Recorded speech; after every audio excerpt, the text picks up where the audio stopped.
Okay, guys, so the first debate is over, and there are many opinions. Here's mine, straight to the point. Both candidates look terrible in some ways and good in others. But before getting into the details, first of all, let's remember who is who coming into this debate. Biden is the president with an excellent record, never accused, much less convicted, and with more, achievements than any other president in our modern era. That's a fact.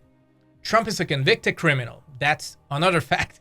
A sexual abuser, a defamer, tax evader, fraudster, twice impeached, whose allies and associates, including lawyers, which is absurd, lawyers, almost all of his lawyers, being accused, arrested, and many in prison. So, first of all, let's remember what is at stake this November.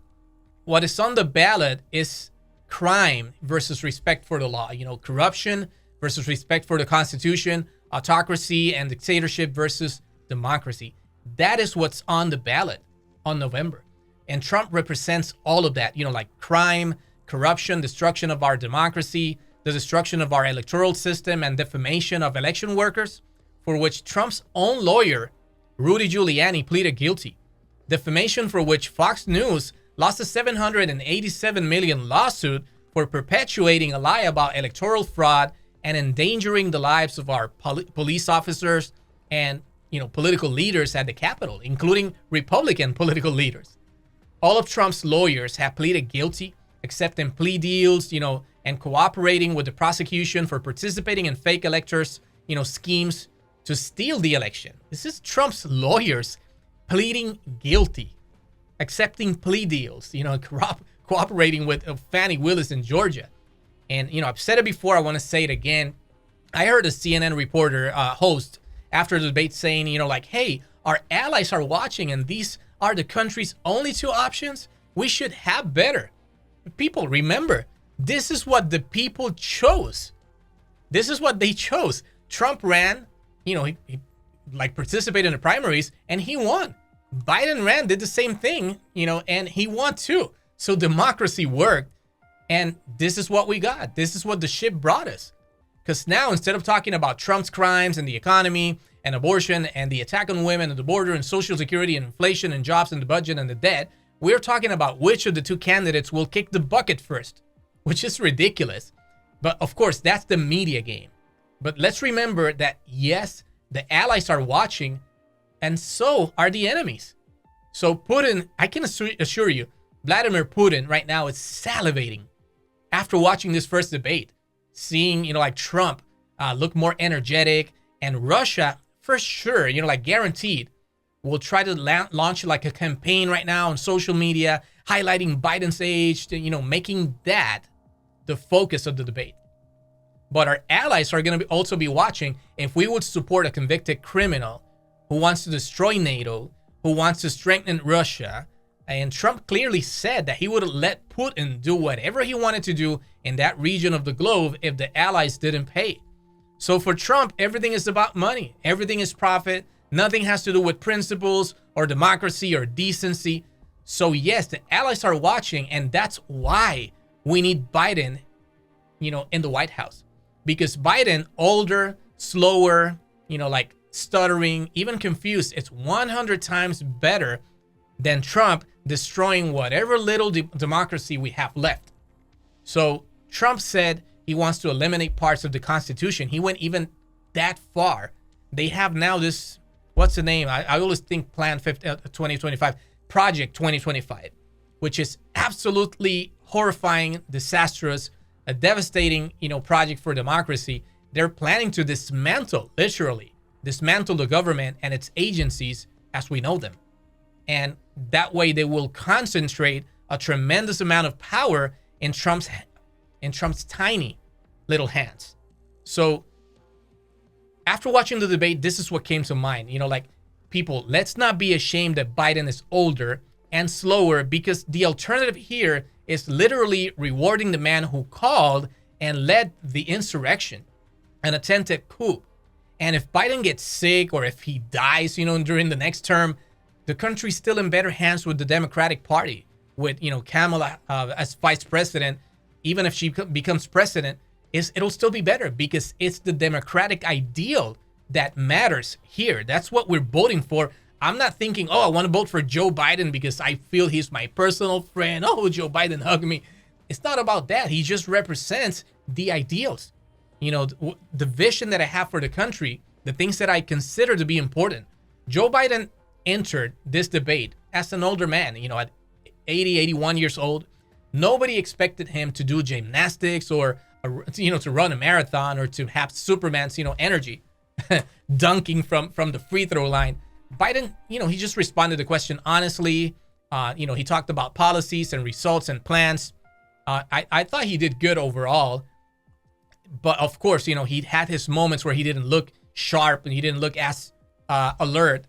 But he still participated in a way that to me was acceptable. Way better than Trump if you consider Trump was lying, like left and right as usual.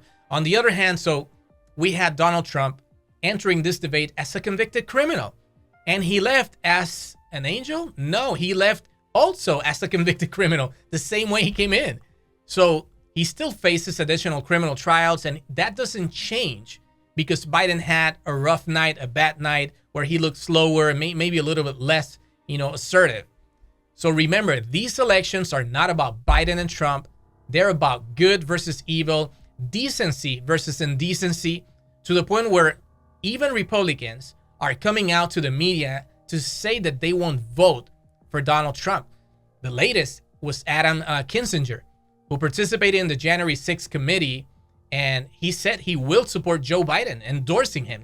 Adam Kinzinger, a war, veteran. He's been deployed, to Afghanistan. I think it was Iraq, the other one, I'm not sure, but I definitely know he's definitely a veteran, and he's been deployed twice. He's a career Republican, and now he's just like, I'm done with this. He participated in the January 6th committee. He has learned a lot. He has been able to witness firsthand all the evidence, the interviews, all the information they got on Donald Trump and, the Capitol incident, on January 6th.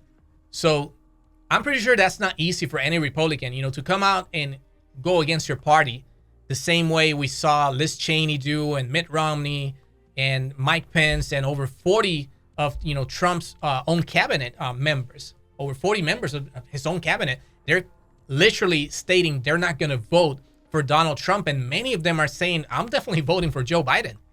So don't let Republicans divert attention and make us not talk about the elephant in the room, which is, Donald Trump's unfitness and criminality.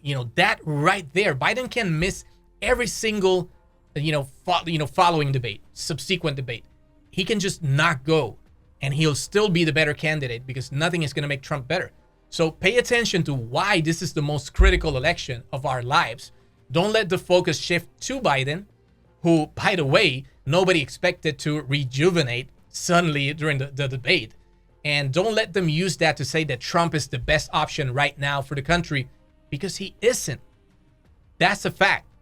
And it's clear, he's a convicted criminal, a sexual abuser, and a con man will never be the best option for this country.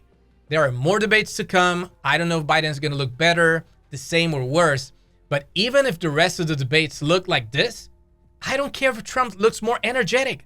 I don't care if now Trump can dunk from the free throw line, because I'm not voting to choose the most agile candidate. I'm voting to protect democracy, to protect women, women's rights, workers' rights, environmental, protection, addressing climate change, safeguarding interracial marriage, contraceptives, minority rights, and immigrants. That and much more is at stake right now going into this election in November. And those principles, those ideas, those philosophies and policies have nothing to do with the age or agility, mental agility of a contender. They have to do everything with their vision of the country, for the country, and their quality as a human being. And in that category, guys, quality as a human being, I don't even know that we can even mention Donald Trump's name in that same sentence with quality as a human being. I think those two don't belong together. So there's no need to even think twice when it comes to that. Trump is sued by all his business partners and people he hires. They all allege fraud, non-payment, cheating, trickery, and mafia. And we saw it clearly in the government. he is an opportunistic, and we saw that opportunistic style. So, on the other hand, Biden is a decent man, a family man with a clear commitment to the country, to the middle class, to the working class, mothers and fathers, minorities. So, I want to wrap it up just by saying that the United States Supreme Court is critical, and that's part of this whole thing that didn't get that much of attention in this first debate. But if Trump wins, he will indeed appoint at least 2, if not 3 judges to the Supreme Court. 2 Republicans that will definitely retire if Trump wins, and maybe even Sonia Sotomayor as a Democrat. So if you want that court to be even more radical and extremist, as we're seeing right now, vote for Trump. You got it. If you want to go back to the 1800s, to theocracy and have religion imposed on us, and if that's what you want, vote for Trump. If you want to go back to the prohibition of interracial marriage, vote for Trump. If you want to ban contraceptives, vote for Trump. If you want to lose Social Security, Medicare, and Medicaid and increase the debt, vote for Trump. To me, the picture is still evident. I know who Trump is. And even if Biden enters the next debate in a wheelchair, with an oxygen tank, on a stretcher, there is no way that a criminal like Donald Trump will ever get my vote. You can even put Biden's picture, in his coffin on the ballot, and I'm going to still vote for him. Why? Because it's a vote for decency, justice, democracy, and the good of the country. Something Trump will never represent.